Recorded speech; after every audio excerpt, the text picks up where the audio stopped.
upaya mereka menggagalkan saya pulang, saudara, nggak berhenti sampai di situ.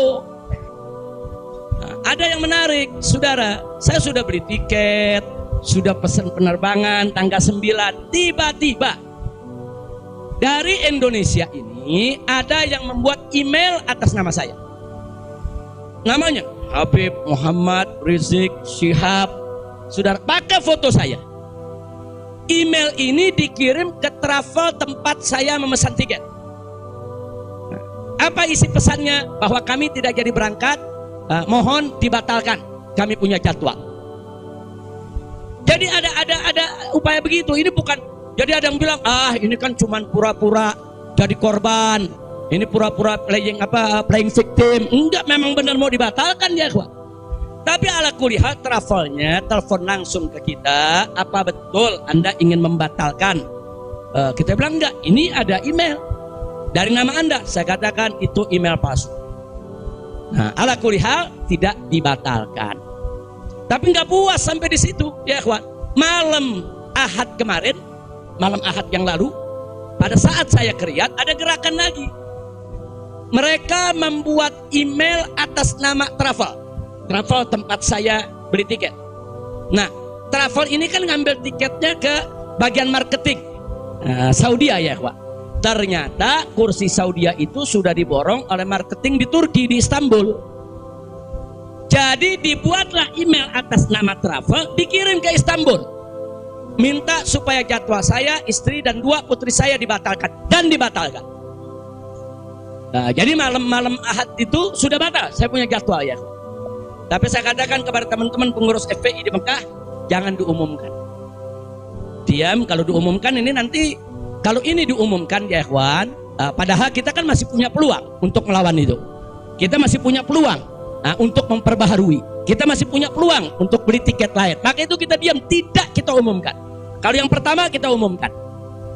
Pembatalan yang pertama itu kita umumkan. Yang kedua tidak kita umumkan. Nah, tujuan saya kedua untuk tidak diumumkan apa? Supaya musuh-musuh, penjahat-penjahat, bajingan-bajingan yang membuat itu sudah merasa menang ya ikhwah.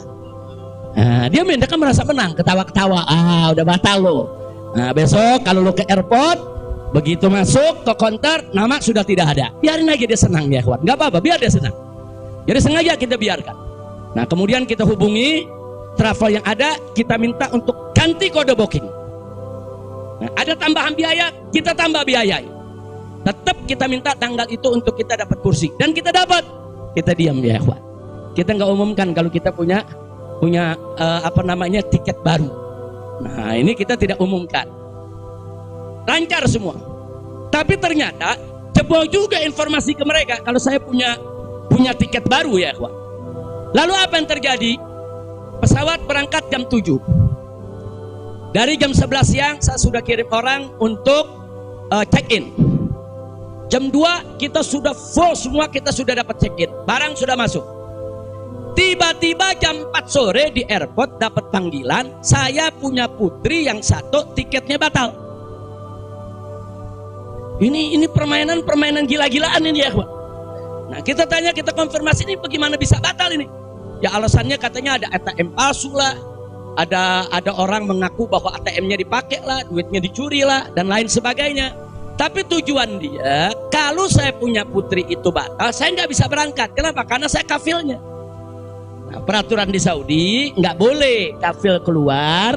Saya ini kafilnya kalau anaknya tidak keluar. Kalau anak istri keluar, saya tidak keluar masih boleh.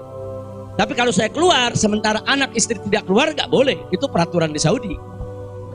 Jadi sekarang dia batalkan satu supaya saya nggak ikut berangkat ya, kawan. Nah, jadi ini terjadi. Nah, jam 4 sore itu kita berkutat. Tapi alhamdulillah, saudara, otoritas Saudi bantu kita. Mereka juga kaget-kaget. Oh, ini ada apa ini, kok pembatalan bisa begini? Mereka nggak pernah alami ini semua ya, kawan. Nah, akhirnya jam 5 sore semua bisa teratasi. Jam 6 sore kita sudah masuk ke ruang tunggu, dan jam 7 kita sudah bisa berangkat. Alhamdulillah. Nah, di sini yang saya ingin sampaikan ya, kawan. Kalau Allah sudah menentukan kita pulang, mau kekuatan apapun yang mencoba untuk menghalangi tidak akan pernah mampu untuk melawan kehendak Allah. Alhamdulillah. Dan Nabi udah mengingatkan kita, saudara.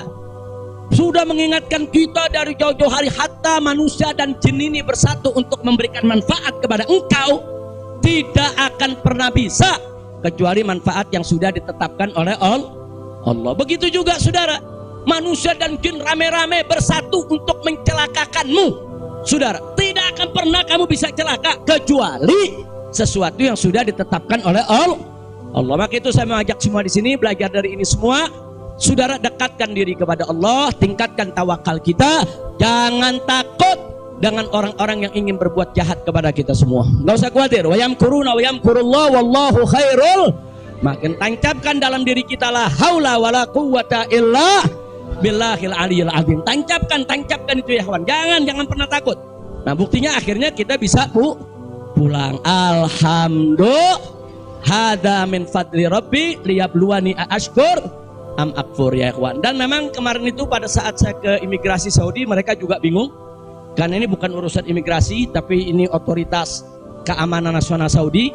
Mereka bilang nggak pernah ada orang pakai bisa ziarah orang asing, bisa hidup 3,5 tahun di Saudi tanpa denda, tanpa blacklist. Nah, ini semua karunia dari Allah. Jadi tidak benar kalau kita di sana kesulitan, kesusahan. Nggak, kita di sana senang, kita di sana bahagia. Bahkan sedih sekali kita tinggalkan Mekah kalau tidak ada kewajiban dakwah di sini. Sekali lagi saya katakan, saya tidak ingin meninggalkan Mekah. Di Mekah semua Allah ganti, lebih indah yang Allah ganti ya kawan. Saya di sana rezeki mengalir terus, makan, minum semua serba berkecukupan, dikit Allah tidak kurangi. Nah, bahkan apa yang kita dapatkan di sana jauh lebih nikmat, lebih berkah ketimbang sebelum saya ke kota suci Makkah. Jadi sekali lagi, alhamdulillah. Kalau kita berjuang di jalan Allah, percayalah Allah tidak akan pernah meninggalkan kita. Allah nggak bakal tinggalin kita ya kawan. Dimanapun kita berada, Allah nggak bakal tinggalkan kita. Kalau kita berjuang untuk Allah, intan surullah yansurkum. Jika kamu ya ayyuhalladzina amanu, hai orang-orang yang beriman, intan surullah, jika kamu memenangkan Allah, membela Allah, berjuang untuk Allah, yansurkum, niscaya pasti Allah akan memenangkan kamu sekalian. Jadi jangan takut. Allah dengan caranya Allah punya kemauan ya Pak. Allah akan selamatkan kita, Allah akan lindungi kita, Allah akan beri keberkahan kepada kita. Dan selama di Mekah, alhamdulillah, saya juga sudah menyelesaikan yaitu disertasi doktor saya sebanyak 1000 halaman ya Ikhwan, dalam bahasa Arab. Alhamdulillah semua berkah. Dan saya punya putri juga yang tinggal di Mekah, akhirnya punya kesempatan menghafal Al-Quran. Akhirnya mereka sudah lebih dari 10 juz hafal Al-Quran. Ini semua yang di sini kita nggak dapat, di Mekah kita dapat. Alhamdulillah, setiap tahun kita bisa melaksanakan ibadah haji, setiap minggu kita bisa melaksanakan ibadah umroh, kita bisa iktikaf di masjid bebas. Saya bisa ke Madinah, ke Jeddah, ke Taif, ziarah kemana-mana tempat, tidak pernah dilarang oleh otoritas Saudi. Jadi sekali lagi saya tandaskan, kalau ada mengatakan di sana saya nih kriminal, melanggar hukum, berurusan dengan hukum Saudi, bohong. Nah, maka itu sekali lagi lewat forum ini saya ingin sampaikan terima kasih kepada pemerintah Saudi. Saya sampaikan terima kasih kepada pemerintah Saudi dan apresiasi yang tinggi, di mana selama keberadaan saya 3,5 tahun di sana, mereka telah memperlakukan saya secara baik. Kemudian mereka telah memberikan segala kemudahan. Jazahumullahu khairal jaza. Ya, kita yang baik kita apresiasi, yang tidak baik kita kritisi. Nah, jadi kalau ada mengatakan Habib kok terima kasihnya sama pemerintah Saudi aja, pemerintah Indonesia bagaimana? Ya baik dulu dong. Kalau baik nanti kita terima kasih. Kira-kira betul gak? Betul gak? Kalau pemerintah baik wajib gak terima kasih? Wajib, kita apresiasi. Kok Habib belum terima kasih? Ya belum baik. Tunggu baik dulu. Kalau baik kita terima kasih. Kayak kemarin Pak Mahfud mengumumkan yang mau jemput silakan. Nah, baik gak tuh? Kita terima kasih. Terima kasih Pak Mahfud. Umat akhirnya diizinkan untuk menjemput. Alhamdulillah. Tapi pada saat Pak Mahfud bilang Habib Rizik ini deportasi kriminal, itu baik apa enggak? Enggak terima kasih. Jadi kita objektif aja. Yang baik kita terima kasih, yang enggak baik kita luruskan. Insya Allah. Nah, ini yang saya mau sampaikan semua. Jadi tenang-tenang saja, biarkan nanti beri kesempatan saya supaya istirahat dulu. Ya ikhwan, insya Allah nanti kita dakwah lagi, kita keliling lagi, bikin pengajian lagi. Mudah-mudahan Allah subhanahu wa ta'ala memudahkan segala urusan kita.